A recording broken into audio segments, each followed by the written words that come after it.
नमस्कार पब्लिक, जय महाराष्ट्र. तुमचं स्वागत आहे आपल्या मराठी यूट्यूब चॅनलवरती. तर आज आपला प्रवास आहे देवरुख टू मार्लेश्वर.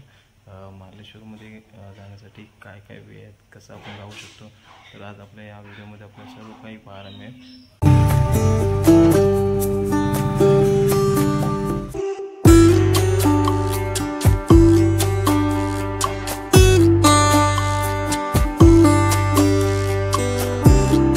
मंडळी, फायनली आपला प्रवास इथून स्टार्ट झालेला आहे.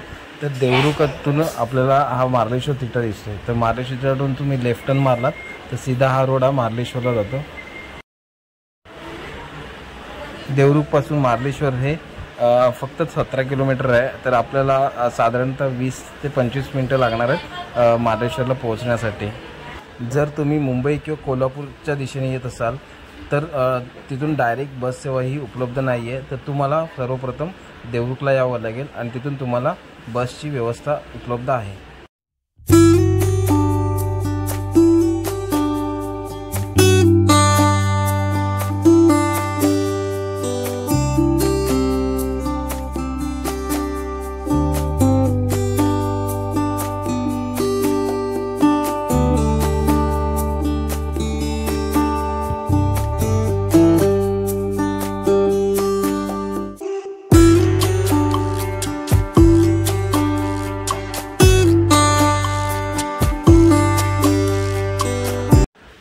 समोर जे पाहताय ना, हा मार्लेश्वरचा गेट आहे आणि ह्या गेटच्या आतमध्ये जर आपण गेलो ना तर ही मोठी पूर्णपणे पार्किंग एरिया. इथे तुम्ही स्वतःचं जर वाहन घेऊन येत असाल तर इथे तुम्ही पार्किंग करू शकता.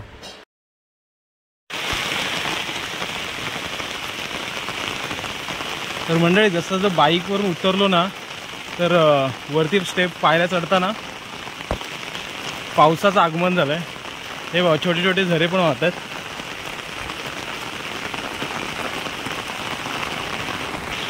ही आपल्या महादेवाचीच कृपा आहे. मित्रांनो, देवरुखपासून जसा मार्लेश्वरला आलो ना, पावसाने दमदार हजेरी लावले. जोरदार पाऊस आणि हा नजारा बघा.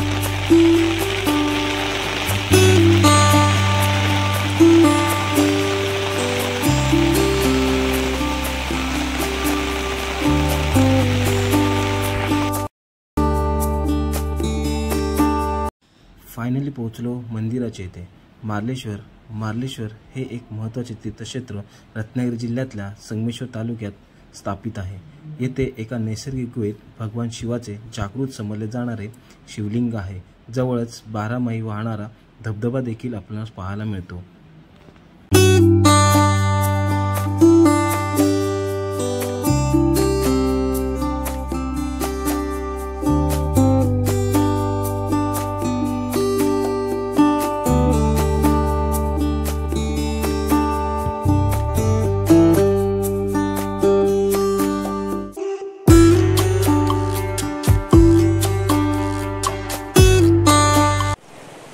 तर मंडळी, दर्शन तर झालेलं आहे. दर्शन घेऊन आम्ही जस्ट खाली पोहोचलो आणि आता चाललो आहे घराच्या दिशेने.